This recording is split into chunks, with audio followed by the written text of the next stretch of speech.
get the show started!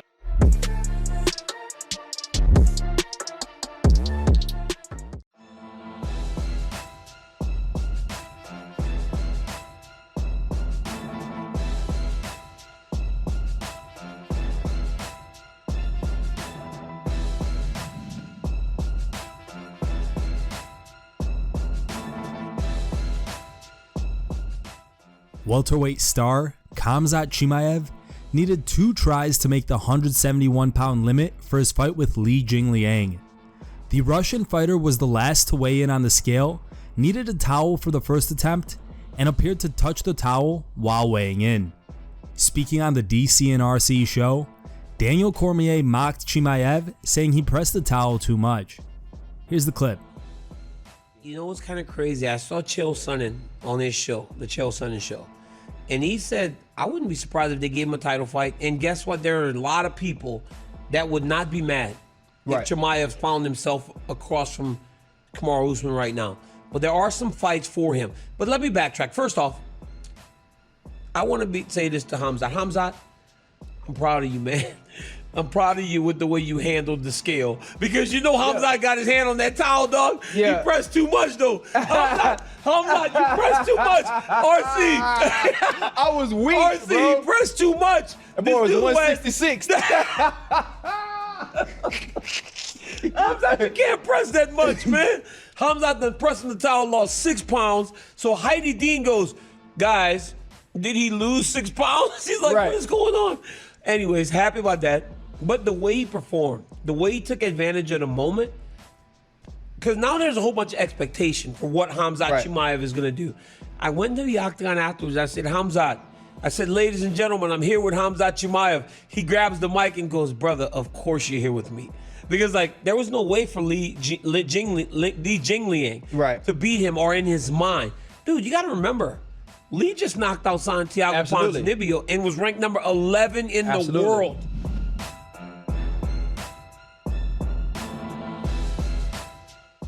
Khamzat Chimaev ran through welterweight veteran Li Jingliang this past Saturday at UFC 267, and after the win, he called out Nate Diaz. Speaking to TMZ Sports, UFC President Dana White said he's 100% down to make a Khamzat Chimaev vs Nate Diaz fight happen, and plans to talk to the Stockton fighter about this matchup.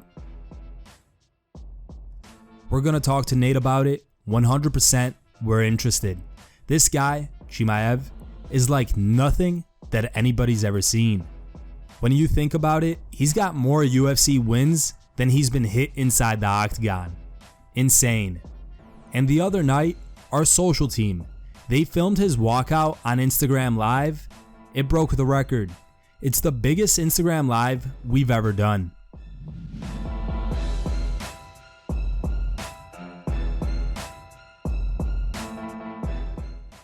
In a recent interview with BT Sports' Adam Catterall, Colby Covington shared his thoughts on Khamzat Chimaev and his recent submission win over Li Jingliang.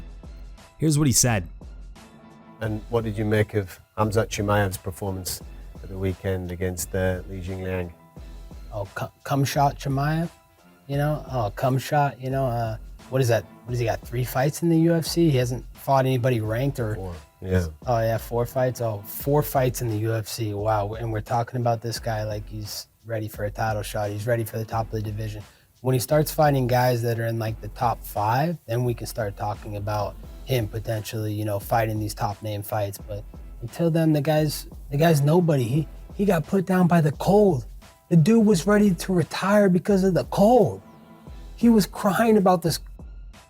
Man, all you need is some vitamin C. So imagine, think about that. He was ready to retire from the cold. Imagine what I would do to him. I'm not the cold. The cold has a 99.9% survival rate. I'll tell you what, you get in the UFC octagon with me, it's a lot less survival rate than that.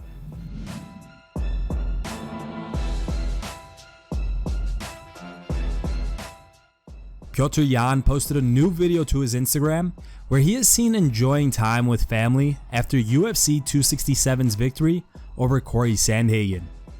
Here's the video.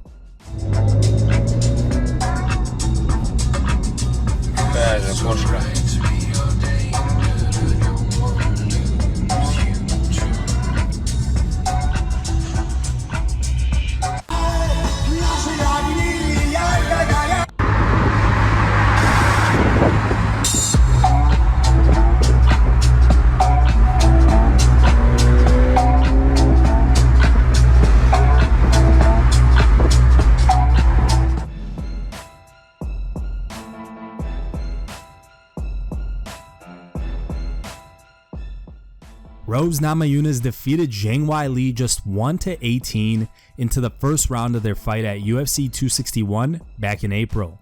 Now, Namajunas will run it back with Weili this Saturday at UFC 268. Speaking to UFC News a few days ahead of the fight, Namajunas discussed her preparation for the rematch and gave us a look into her mindset. Here's the clip.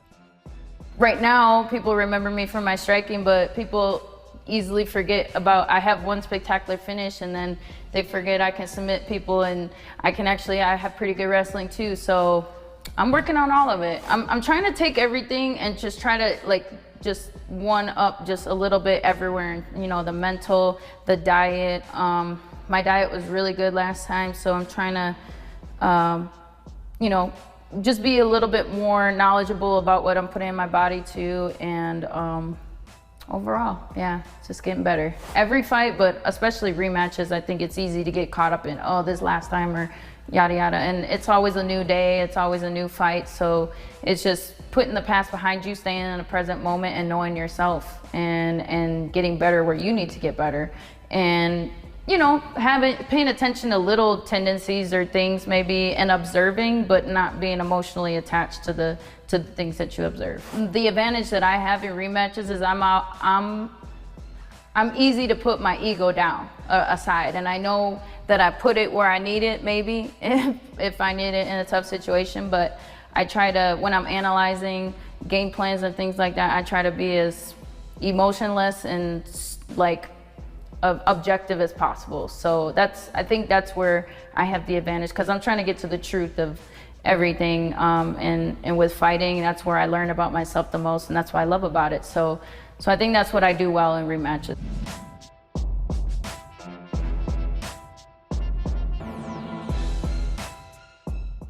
Speaking on the Below the Belt podcast, Brendan Schaub discussed who could give Khamzat Chimaev problems at 170 and predicted how he would compete against Wonderboy, Leon Edwards, and top players like Covington and Usman.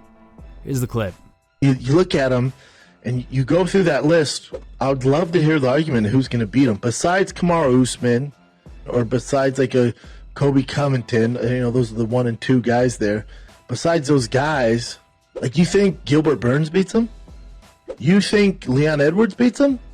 Vicente Luque would be a fun fight. Mm-hmm. This is the one kind of caveat with any matchup that I say today, whether it's Vicente Luque, whether it's Colby Covington, whether it's Kamaru Usman, your dark horse, which can beat anybody on any given night out of that top 15, is Stephen Wonderboy Thompson. He's just a nightmare to deal with. His dynamic that he brings, he's unpredictable. It's tough to say if you line him up against anyone, oh, he loses that fight.